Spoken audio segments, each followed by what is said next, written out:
Technology, information, knowledge, Loki. Belajar coding mudah. Ya, di Coding in aja. Baik sobat dikodingin aja. Langsung saja di sini saya akan memberikan beberapa penjelasan mengenai pengenalan bahasa pemrograman C++ Part 1. Apa itu C++? C++ adalah bahasa pemrograman yang berfungsi sebagai bahasa dasar pembuatan suatu program. C++ sendiri merupakan perkembangan dari bahasa C yang dikembangkan oleh Bjarne Stroustrup. Di sisi sebelah kanan kalian, ini merupakan logo elegan dari C++, di mana logo C++ ini merupakan perkembangan dari logo C sebelumnya. Dan sekarang terdapat logo plus 2 di sebelah kanannya.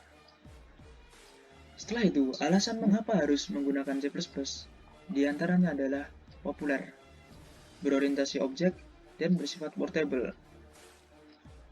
Populer sendiri di sini adalah salah satu bahasa pemrograman terpopuler di dunia.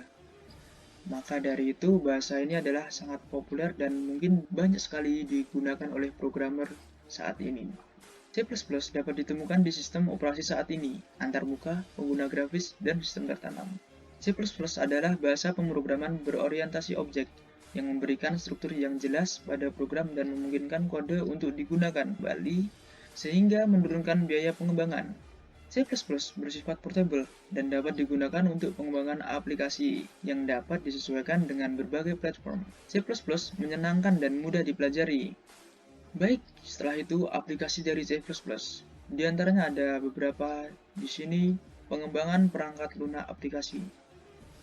Yang kedua adalah pengembangan bahasa pemrograman. Yang ketiga, pemrograman komputasi. Keempat, pengembangan game. Dan kelima, sistem tanam. Baik, kita ulas satu-satu teman-teman. Dari pengembangan tersebut, aplikasi pemrograman C++, seperti yang disebutkan sebelumnya, C++ adalah salah satu bahasa pemrograman terpopuler di dunia, yang artinya banyak digunakan. Beberapa aplikasi dari pemrograman C++ adalah sebagai berikut. Pengembangan perangkat lunak aplikasi. Pemrograman C++ telah digunakan dalam pengembangan hampir semua sistem operasi utama seperti Windows, Mac OS X, dan Linux. Terlepas dari sistem operasi, bagian inti dari banyak browser seperti Mozilla, Firefox, dan Chrome telah ditulis menggunakan C++ ini tentunya teman-teman.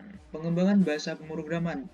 C++ telah digunakan secara luas seperti JavaScript, Perl, C#, Unix, PHP, dan Python, serta Verilog.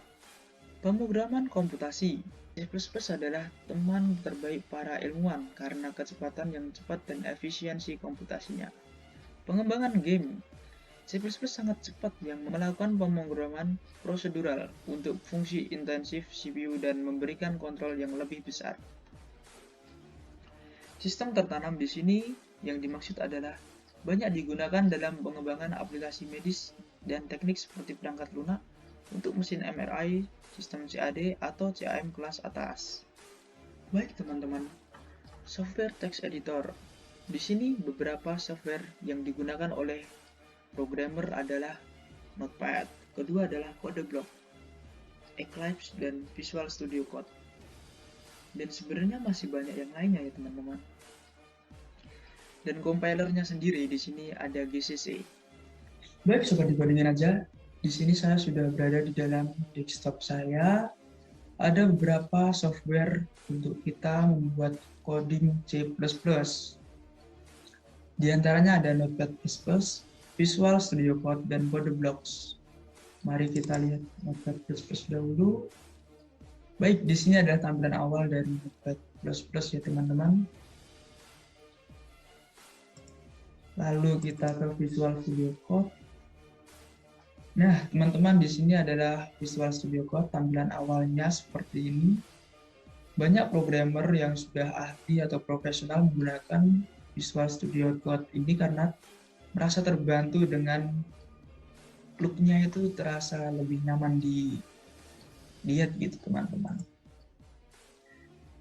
Baik teman-teman, di sini saya sering menggunakan CodeBlock untuk mengerjakan coding C++. Di sini merupakan tampilan awalnya. lebih simpel, elegan, dan mudah bagi pemula yang sedang belajar kode blok untuk mengerjakan coding C++. Oke, yang terakhir adalah contoh mencetak Hello World. Di sebelah kiri merupakan dari codingan C++, di mana diikut sertakan dalam beberapa unsur ya teman-teman. Ada include IOStream using namespace std, inMine, count, hello world, and like, dan sebagainya. Di sebelah kanan merupakan source code namanya. Source code adalah bentuk tulisan, bentuk coding yang ditulis dengan sedemikian rupa untuk lebih mudah memahaminya. Baik sobat dikodingin aja, sampai berjumpa di part 2. Belajar coding mudah. Ya, di Coding in